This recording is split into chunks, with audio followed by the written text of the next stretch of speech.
one team.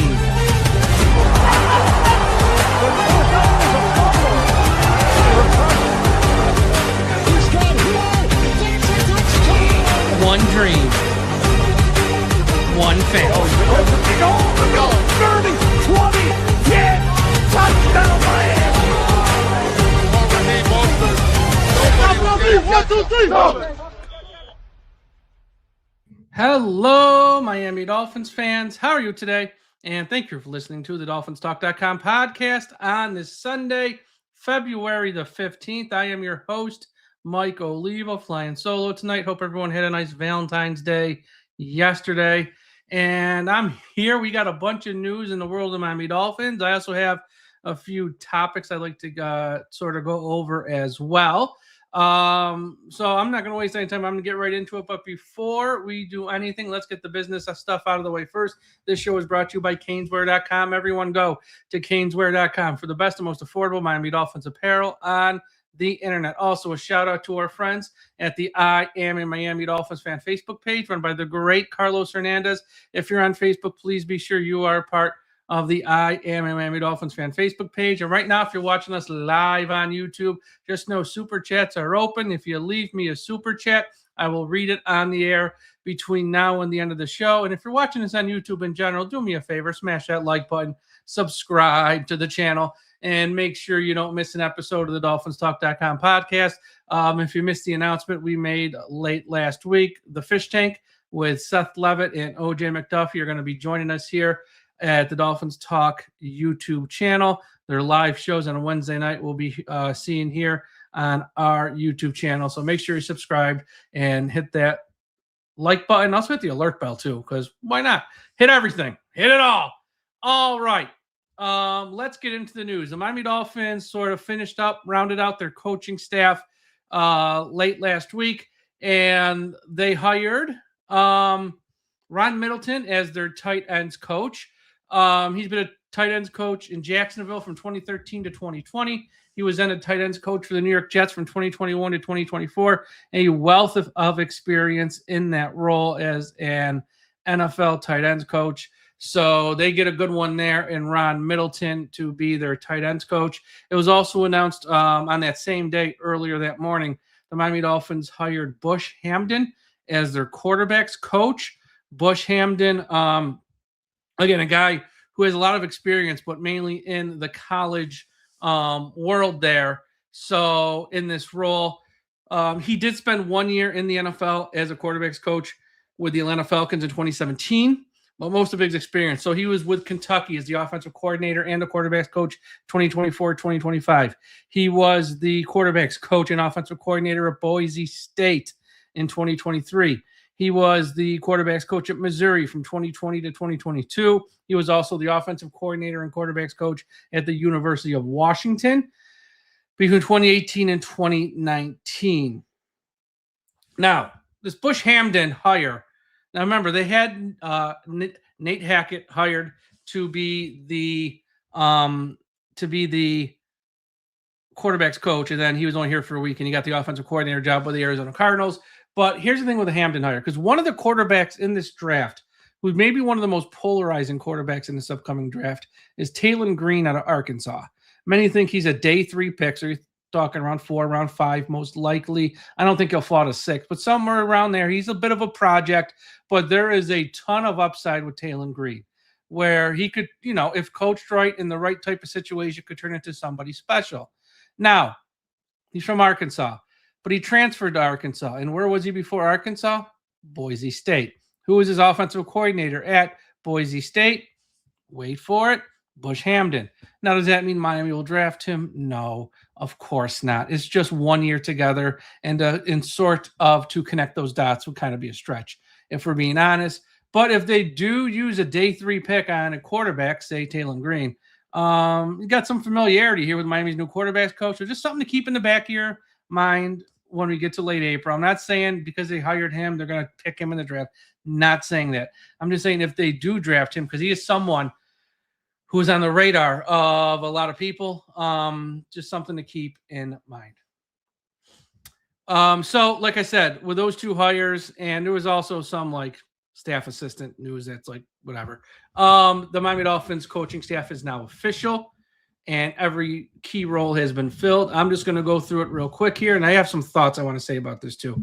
Head coach Jeff Hafley, special teams coordinator Chris Tabor, assistant special teams coordinator Brock Olivo, special teams assistant Darius Eubanks, offensive coordinator Bobby Slowick, quarterbacks coach Bush Hamden, tight ends coach Ron Middleton, assistant tight ends coach Lemuel Jean-Pierre, offensive passing game coordinator Kevin Patullo, running backs coach Liddell Betts, wide receivers coach Tyke Tolbert, offensive line coach Zach Yenzer, assistant offensive line coach Matt Applebaum, and offensive assistant Leander Wallace. Defensive coordinator Sean Duggan, defensive line coach Austin Clark, assistant defensive line coach Chuka Naduli, defensive quality control coach Sureki Dabadi, senior defensive assistant run game coordinator Joe Barry, linebackers coach Al Washington, assistant linebackers coach Wendell Davis, cornerbacks and the defensive backs coach Jamil Adai, and the secondary coach and the defensive passing game coordinator Ryan Downard. So that is the staff. Now, I've seen a lot of debate on social media. And even some people in the local media, I guess, but more with the fans. Is the Miami Dolphins coaching staff good enough? As always, there's a group of Miami Dolphins fans who aren't happy unless they're complaining. And the most recent ass ache is that this coaching staff is too inexperienced.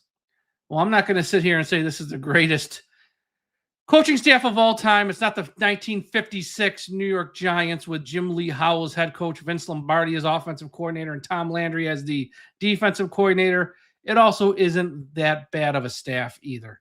And there's a lot of experience in this staff in key areas. So anyone who says this staff doesn't have experience, they are a grifter, a bad faith actor, and a little bit of a liar. Because here's where we go. Let's just go through it. Bobby Slowick has been an offensive coordinator for 2 years in this league.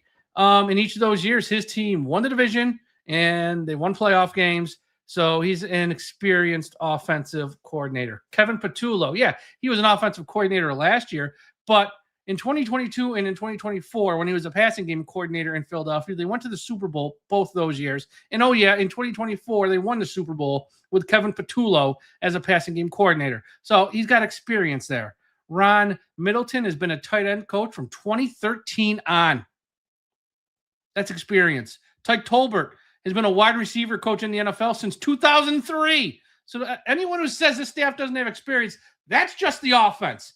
Let's go to defense. Jeff Hafley has been a coordinator for the Packers the past 2 years. Joe Barry, who is Miami's senior assistant on that side of the ball and their run game coordinator, has been a defensive coordinator for the Packers, Washington, and the Lions as well. 3 stints as a defensive coordinator. Austin Clark, we know who he is as a defensive line coach. And then you get guys like Wendell Davis, Ryan Downard, and Sean Dugan or Duggan, however you pronounce it. They all come from the Packers who've been winning in recent years. And then you go to special teams. Chris Tabor has been a special teams coordinator for the Browns, Bears, Panthers, and Bills. I mean, again, look, you don't have to love the staff. I'm not saying you have to love the staff. If you want to be someone who thinks they hired the wrong guy and he's got a crappy staff, that's fine. What you can say is the staff doesn't have experience, because that's just false. I just went through it. It's just false. This is a normal NFL staff where you got a bunch of guys with many years of experience sprinkled in with some younger guys who've coached at college who are getting their first break up on the NFL ladder. I mean, I can't get worked up over if the defensive quality control coach or the linebackers coach is a younger guy who's getting his first shot in the NFL. I mean, seriously, it's not all doom and gloom, people. It's not. There is plenty of stuff to bitch about, but the experience of the coaching staff ain't one of them. Okay. Maybe this team wins a bunch of games in 2026. I don't think they will. And maybe they'll lose a bunch of games in 2026. And maybe in 3 years, the staff is all fired. We got all new people in. I don't know. I don't have a crystal ball. But to piss all over this and say it's an experience, that's just false. It's not an experience. It's just not. It's a normal staff. I see people, the same people who complained about Nate Hackett as a quarterback's coach. Just because Nate Hackett failed as a head coach It doesn't mean he couldn't be a good quarterbacks coach, because newsflash, he was when Jacksonville was like knocking on the door of going to the Super Bowl and all that good stuff. And same thing with Kevin Patullo. Just because the Eagles offense struggled last year, let's be honest, I mean, it struggled. It wasn't that bad. Doesn't mean he's a bad passing game coordinator, because he was, and they went to 2 Super Bowls with him as a passing game coordinator. It's like, Jesus Christ, folks. It's a bleeping coaching staff, mainly of position coaches and assistant position coaches. Most of you didn't even know who they were a month ago. Good God almighty. Not everything needs to be overanalyzed to death, because if you, that's right, you aren't happy with this staff, what do you want? You just want to bring back Chris Greer and Mike McDaniel and have those clown shows and have those 2 clowns run this thing further into the ground?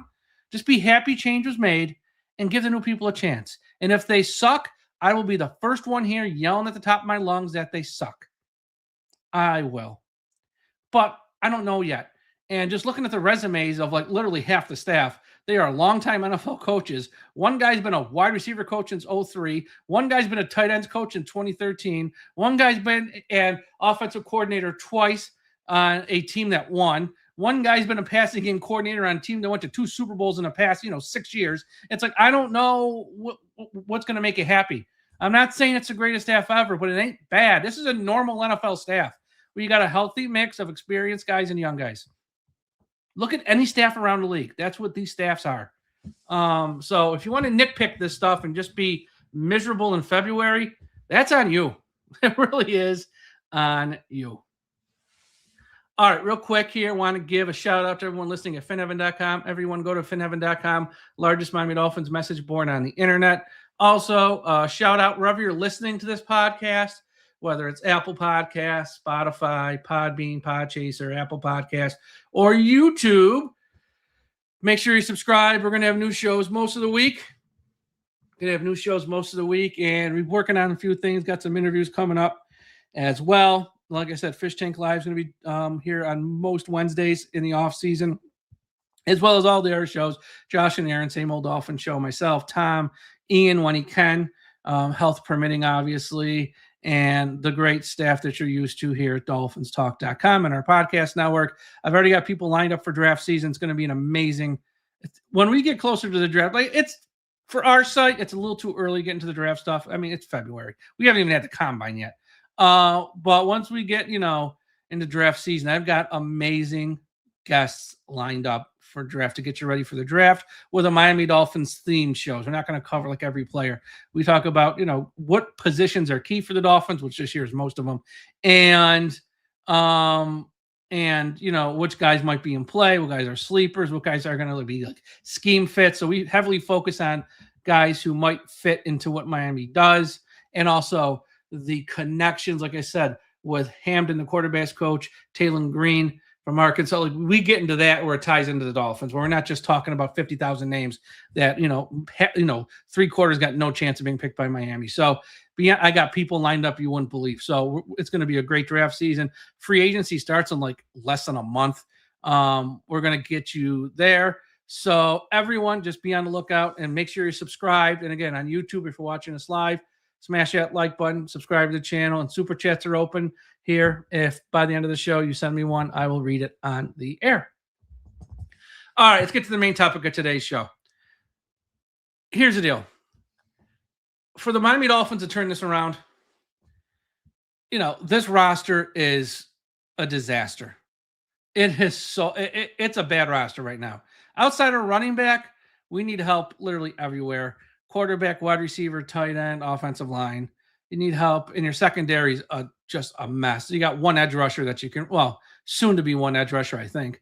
And then the line up front is pretty much 3 rookies and Zach Sealer, and the 3 rookies really didn't do anything to give you much hope moving forward.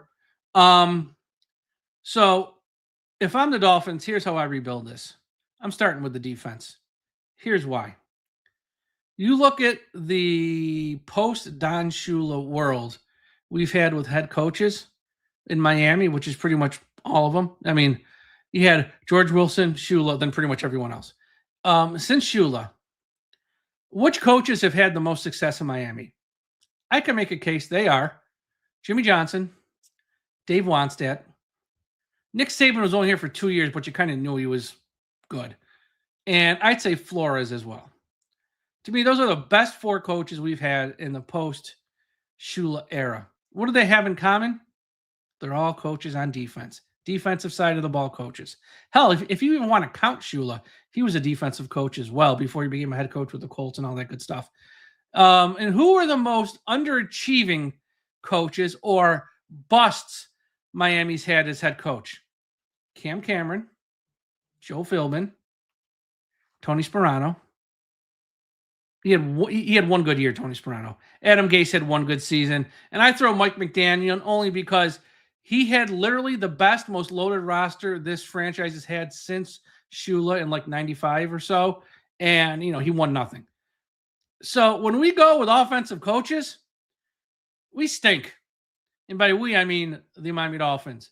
When they have a defensive-minded head coach like Jimmy or Wannstedt, Flores, even though he didn't get to the playoffs, he had like a 10-win year and a 9-win year. If you throw out the 1 year where they tried to tank, and Saban even, like the Dolphins have more success when they have a defensive-minded head coach. Historically, the Dolphins are at their best when they have a defensive-minded head coach. That is when they consistently win. And as much as the NFL changes with new rules, you can't touch the wide receivers, you can't lay a finger on the quarterback without a flag, and all the analytics, mumbo jumbo, it's still the same sport that it was in the 60s, 70s, 80s in a lot of ways. If you have a good defense, you will have a good team year in and year out. Now, that the Miami Dolphins have Jeff Hafley, who's a defensive-minded head coach. This defense right now is a mess. There's holes everywhere. You need 4 starters in the secondary, assuming that they are going to cut or trade Minka to open up cap space, which I think they will. You have 1 edge rusher with Chop Robinson, assuming they're going to move on from Chubb, which I think they will. You have a lot of young linemen and Grant and Phillips and Zeke Biggers, who, I know they're rookies last year, so I don't want to come down on them too hard, but they really didn't show much. But you got 5 picks in the top 90. And you're probably going to have more because there's already a lot of reports out. They're going to be looking to trade players to get more picks in those early rounds of the draft. I think if I'm the Dolphins, I'm going to heavily invest in defense in this draft. And I think that's a great first step to turn this thing around. I'm not saying they got to use every pick in the top 90 on defense. That's silly. But I'm using the majority of them, like at least 3, if not 4 maybe, on defense. I know the Dolphins need a quarterback. I know they need to tweak their offensive line some. I know they need help at tight end and wide receiver. But this rebuild that they're about to go under, it ain't all going to be fixed in one off season, folks. You can't fix it in one draft. You can't fix it in one free agency period. They're going to have to kick the can down the road at a couple of these spots and look to fix it next year. And yes, they're going to address some positions in free agency, but I don't think a lot. And in those first 3 rounds, right now with 5 picks, I say invest and overinvest in the defense. And here's why. Look at the last 2 Super Bowl winners. What did they have in common? They didn't win because they had a great quarterback. Hurts is good. Sam Darnold was very good this year, no doubt. No one's saying otherwise. They won because you couldn't block their defense. Philly in 2024 and Seattle in 2025 both had an outstanding pass rush and a super fast secondary. And for the most part, they both built their defenses through the draft. And that's the approach Miami needs to take. Step 1, fix the defense. They'll get their quarterback in time. They'll get it. Probably 2027 draft. We know that. They'll find offensive weapons here or there. Maybe they use 1 pick in round 3 this year on a wide receiver. Or maybe they take a guy in round 2 this year. And maybe they sign someone, okay, to put next to Waddle. They'll find it. But get to work on building a young defense that you draft, that you control with rookie contracts for 4 or 5 years, and get them working together now. Get the rookie mistakes out of the way early, get them on the same page, get them gelling, get them multiple years in the same system, and let them grow and excel together. That's step 1 in this turnaround. I know the offense is fancy and the quarterback's always the big discussion. And I get it. And I don't know what they're going to do with quarterback. Maybe they pay Willis to be a guy here for 2 years or so until they find someone in the draft they like. maybe they don't go and they go sign Joe Flacco or, Carr or Mitchell Trubisky just to compete with Quinn Ewers, and one of them will start and whatever, fine. But what I'm doing this year with 5 picks in the top 90, hopefully more if they make some smart trades, or if they trade down from pick 11 to pick 16, and maybe they pick up another pick in round 3. Now you got 4 picks in round 3. What I'm doing is I'm loading up on defense. I want to get the foundation of that side of the ball ready, because look at last 2 Super Bowl winners. They're not winning with big time offenses. Yes, Philadelphia had Saquon and Brown and all those guys, so it helps. It helps. And Hurts was very good, and so was Sam Darnold as well. But if you have a defense that is just top of the league, that has a pass rush that is relentless, that has a secondary that can run with these fast wide receivers, you're going to win games. And I want to get that side of the ball settled first. If you get that side of the ball settled first and get the young guys in, get them in the scheme, get them working together, the other stuff will fall into place. Everyone says offensive line, and I get it. Offensive line needs help. I hate Austin Jackson. Hate's a strong word. I don't want to see him on I don't want to see him on this team next year. So I shouldn't say hate. I just don't want to see him on this team next year. And the right guard we signed last year, James Daniels, he can go too. He can go kick rocks. Guy played 3 plays out for the rest of the year. Don't need to see him. Patrick Paul's not going nowhere. Aaron Brewer's probably going to get an extension just so they lower his salary cap number to open up cap space.